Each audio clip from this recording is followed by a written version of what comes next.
Assalamualaikum warahmatullahi wabarakatuh. Selamat pagi pemirsa. Kembali bersama saya Wahyu Ahmad Ari Putra di liputan seputar Sukoharjo. Pemirsa, kali ini Pondok Pesantren Salafiyah Syafi'iyah Sukoharjo Situbondo menyelenggarakan peringatan Isra dan Mi'raj baginda Nabi Muhammad SAW yang bertempat di Masjid Jami Ibrahimi Pondok Pesantren Salafiyah Syafi'iyah Sukoharjo Situbondo. Bagi pemirsa, berikut liputan selengkapnya. Peringatan Isra Mi'raj Nabi Muhammad SAW, Pondok Pesantren Salafiyah Syafi'iyah Sukoharjo Situbondo pada pagi ini dilaksanakan sejak pukul 9 waktu Indonesia Barat, yang bertempat di Masjid Jami Ibrahimi dengan praacara yang diisi oleh Jamiah Salawat Hadil Arwah Pondok Pesantren Salafiyah Syafi'iyah Sukoharjo Situbondo. Acara dihadiri langsung oleh pengasuh Kiai Haji Raden Ahmad Azaim Ibrahimi, Kiai Haji Hasan Ahsan Malik SSY MPD sebagai penceramah, segenap Ahlul Bait, Umanah Ma'had, serta seluruh santri Pondok Pesantren Salafiyah Syafi'iyah Sukoharjo Situbondo. Acara ini pun dibuka langsung oleh pengasuh Pondok Pesantren Salafiyah Syafi'iyah Sukoharjo Situbondo, Kiai Haji Raden Ahmad Azaim Ibrahimi. Dilanjutkan pembacaan ayat-ayat suci Al-Quran oleh Muhammad Fikri Lazauri menambah kekhidmatan acara. Sambutan atas nama panitia disampaikan oleh Dr. Andes Haji Rojil Gufron. Alhamdulillah, baru saja kita menyelesaikan rangkaian tahapan milad Pondok Pesantren Salafiyah Syafi'iyah Sukoharjo yang ke-112 tahun ini, dan rangkaian acara yang kedua adalah peringatan Isra Mi'raj Nabi Muhammad SAW yang diselenggarakan di dalam Masjid Jami Ibrahimi. Narasumber atau mubalik yang baru saja memberikan pencerahan adalah Al-Mukarram Kiai Haji Hasan Ahsan Malik dari Pondok Pesantren Darut Tauhid Kraksan Probolinggo. Beberapa hal yang sudah disampaikan oleh beliau kepada kita semua dan kepada adik-adik santri, mudah-mudahan akan menjadi ilmu yang barokah dan manfaat buat kita semua. Dan ke depan dengan peringatan Isra Mi'raj Nabi Muhammad SAW, kita juga senantiasa selalu meningkatkan ibadah kita, terutama apa yang sudah didapatkan oleh Rasulullah dari perjalanan Isra-nya, yaitu syariat dengan disyariatkannya sholat 5 waktu, senantiasa kita taati bersama sebagai makhluk yang menyembah Allah Subhanahu wa Ta'ala. Kemudian acara dilanjutkan dengan pembacaan narasi Isra Mi'raj Nabi Muhammad SAW karya Kiai Haji Raden Asad Samsul Arifin yang dibacakan oleh 10 ketua kamar Pondok Pesantren Salafiyah Syafi'iyah Sukoharjo Situbondo. Sababul Mi'raj. Tining sabab Kanjeng Nabi Muhammad sallallahu alaihi wasallam paung ke de langi engki panika bumi benlangi atokar ocak na bumi hei langi be naki pegusen sengkok karena Allah Ta'ala apeti benyak-benyak nakere benyak-benyak tasek benyak-benyak songai kajuan-kajuan gunung-gunung bensalaena Arya bede sengkok aja wap langi anja bak nakik pegusan sengkok karena Allah Ta'ala apeti are bulan benyak-benyak bintang seraja ben sekeni apeti ares korse ben salaina Arya beda sengkok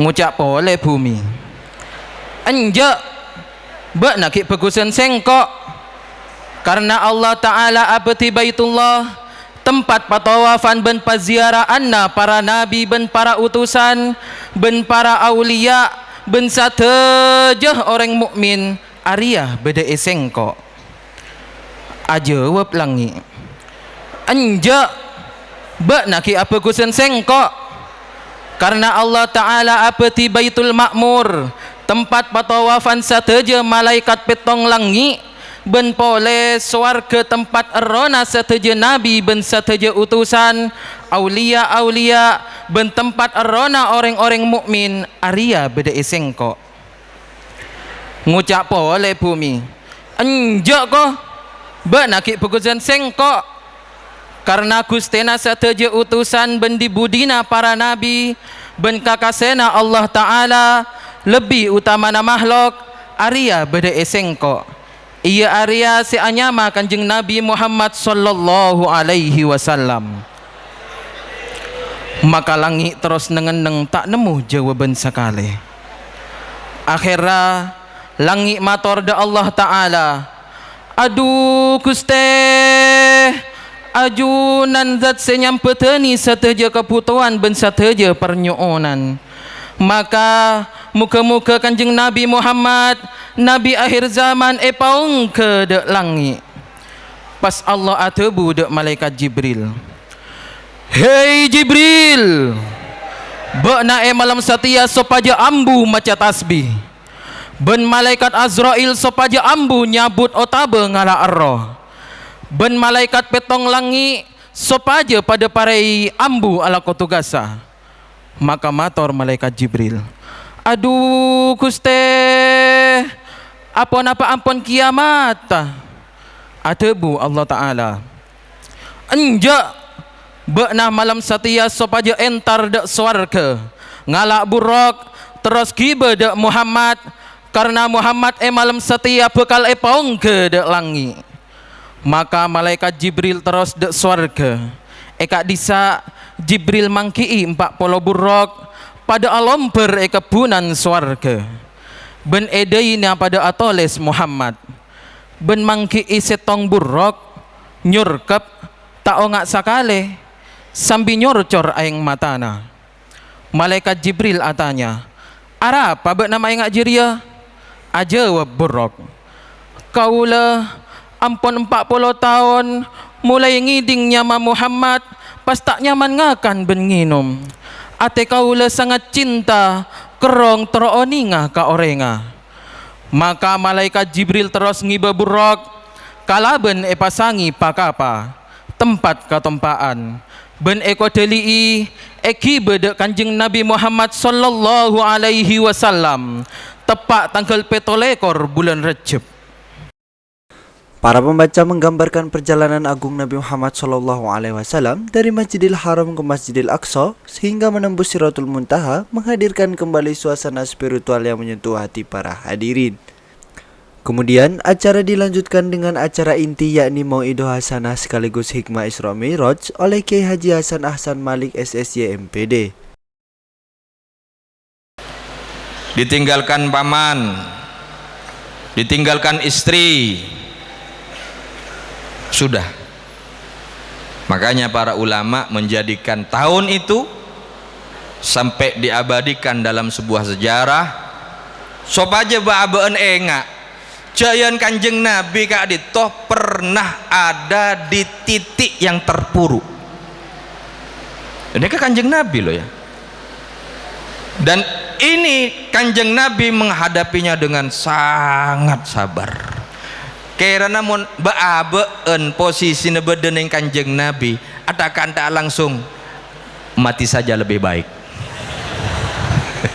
Keluna sallallahu alaihi Muhammad. Sangat berat. Dukungan dari paman sudah tidak ada. Bukankah nanti akan merajalela Kak Adito kafir-kafir Quraisy Kak Adito. Sering pas tak ngabesin kanjeng Nabi Kak Adito Basir. Sampai-sampai kan hampir dibunuh kanjeng Nabi Muhammad sallallahu alaihi wasallam. Kak Adito kan sudah sangat parah perilaku kafir Quraisy jaga Gusti kanjeng Nabi. Tapi apa? Kanjeng Nabi luar biasa mengajarkan kepada kita, seburuk apapun lingkungan kita, seburuk apapun perilaku orang-orang kepada kita, tapi kita tetap harus berdiri tegak. Inna ma'al usri yusra. Saat ada kesulitan, insya Allah akan banyak kemudahan datang dari Allah Subhanahu wa ta'ala. Barulah kemudian terjemah dari karangan Ki As'ad tadi, diundanglah kanjeng Nabi, yolok kanjeng Nabi sareng Gusti Allah, sampai-sampai ada dialog bahwa langit membanggakan dirinya karena banyak makhluk-makhluk yang taat kepada Allah. neng langit nih kah. Sampai kalau neng bumi kan banyak orang-orang jin, orang-orang berlaku maksiat kak ditoh neng bumi, sehingga pas kehadiran Kanjeng Nabi lahir bumi kak ditoh menjadi sebuah kebanggaan kaangkui bumi, kaangkui abeng ke para penduduk langit. Akhirnya dikatakan tadi bahwa kederui langit mator ke pangeran Guste oncengaki penapa Guste Kanjeng Nabi supaya bisa nete langit. Ti Kanjeng Nabi kadito saungkune yarep. Walaupun jelas-jelas sareng orang-orang sebenarnya dunya terutama kafir-kafir Quraisy kadito sangat menolak kepada Rasulullah.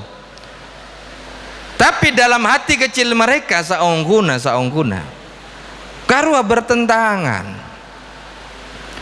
Dari kecil warga orang-orang Quraisy kadito ampun enasehaten sareng reng sepona arwah torok Muhammad aro orang bagus, aro orang daya tandi celah bagus akhlak bagus totoro katana, mon ketemu orang perhatian, mon ketemu orang nyapa, mon ketemu orang senyum. Napa boleh santri, mon santri ketemu orang kudu senyum. Panjenengan Pak, mon tak ada orang cak senyum, terserah rapat kene nyaman. Lah, Gusti Kanjeng Nabi sudah ditanam sifat-sifatnya, akhlak-akhlaknya ampun ditanam sareng para pembesar-pembesar orang-orang Quraisy kepada anak potona. Makanya di saat Kanjeng Nabi dinobatkan oleh Allah sebagai seorang rasul, mendakwahkan dirinya sebagai seorang rasul untuk membawa risalah kenabian, ada sebagian orang yang menolak, beda sebagian senere, bahkan beda orang laki ben bapan atau kar gara-gara nikah. Saya bapaan tak gelem norok Kanjeng Nabi, saya anaan tak ngetek norok Kanjeng Nabi. Temu bangki sidang bahan mak norok Muhammad. Kan orang-orang Quraisy kafir ya, para pembesar-pembesarnya kan menolak ke Muhammad. Aro nyambi agama anyar. Ngocak sang anak, Pak, karena ajunan lembe Pak, saya ngajarin keten kula soronorok Muhammad, mulai Muhammad kini sampai remaja sampai dewasa, ajunan kan lebur kan Muhammad kerua, mak kau lah semakin elang-lang, kamu menasihat ajunan setimen, mak ajunan pun kalau pahit, neng babat. Arenya mana anak nasihatin ring tua. Kiki on laon ngocaan kana. Gelenon Pak seporan. Nah, ajunan kan timin nasihatin abdi. Nah sini bocok rakora kan Pak. Ban kan lambang letak sopan. Hati-hati. Banyak semakin anak alaben gareng sepo. Ngastete. Sekarang ini sudah masuk kepada zamannya. Ndak sedikit hari ini anak mak tukutu alaban norkop ring sepona banyak. Mudah-mudahan kita dijauhkan, muka-muka baca waki. Bahkan yang kemarin orang tua yang dibakar karwa kan bad dengan berita ada orang tua dibakar sama anaknya, ada orang tua dibunuh oleh anaknya gara-gara apa? Ajoinan rokok tak beri bapan itu kolen. Masya Allah lah. Lebek toganika Kanjeng Nabi sudah disampaikan oleh orang-orang Quraisy, arwah orang bagus, arwah torok ruah. Akhirnya ketika sudah jadi seorang rasul, sang anak mengikuti Nabi, dihalangi oleh orang tua, akhirnya panglo ben potra nambah ajunan kantimen semakon abdina norok Muhammad, ajunan kantimen nyontok aki Muhammad sebagai orang-orang bagus. Anapa semakin maaf ini saya larang sarang ajunan bah neng karena tidak terbantahkan dalam sebuah sejarah Rasulullah menjadi al-amin, orang yang paling dipercaya. Sallallahu alaihi Muhammad. malah dari kak dito oleh hiburan dari Gusti Allah. Kanjeng Nabi susah, Kanjeng Nabi sedih. Kanjeng Nabi ini kesedih, tak sedih katipan apa? Sebelum lahir tak di abah, lahir oleh 6 tahun pun subung umur. Korang sedih apa odin Kanjeng Nabi? Kalau dibandingkan dengan kita lahir bapak saya ngadenin, alhamdulillah. Raja selamatin ben bapak, lengkap bapak ben ibu. Menabi Kanjeng Nabi dari lahir pun sedih Kanjeng Nabi kak itu. Tapi tidak ada kesedihan yang berkepanjangan. Mun pacet Athena ta'alluq hubung naka pangeran kuat. Siapa ngojak kurang ya? Kuat. Mun kuat ka Gusti Allah, sesedih apapun kehidupan kita di dunia, kita akan tetap menghadapinya dengan tegak, berdiri, memandang ke depan, dan tidak ingat lagi ke belakang, apalagi ke mantan. Sallallahu alaihi Muhammad. Alhamdulillah pada siang hari ini kita sudah melaksanakan peringatan Isra Mi'raj baginda Nabi Muhammad Sallallahu Alaihi Wasallam. Kami selaku santri merasa bergembira dan bahagia karena bisa melaksanakan, bisa mengikuti acara Isra Mi'raj ini dengan baik. Dan salah satu ilmu yang kami dapatkan dari Mubalik adalah bagaimana kami sebagai santri senantiasa istiqomah dalam melaksanakan sholat, karena ini perintah langsung dari Allah. Dengan adanya Isra Mi'raj ini kita bisa mengingat kembali perjalanan baginda Nabi Muhammad SAW yang menerima wahyu langsung dari Allah berupa sholat yang 5 waktu. Dan harapannya semoga kita sebagai santri kedepannya bisa semakin bisa menjaga sholat yang 5 waktu, tidak sampai bolong-bolong, apalagi sampai meninggalkan sholat. Acara ditutup dengan doa oleh Kiai Haji Muhammad Khalil Abdul Jalil MPD. Dengan terselenggaranya kegiatan ini, diharapkan para santri mengetahui sejarah bagaimana ditetapkannya perintah sholat 5 waktu, serta tumbuh kesadaran akan pentingnya sholat dalam kehidupan sehari-hari. S3 TV melaporkan.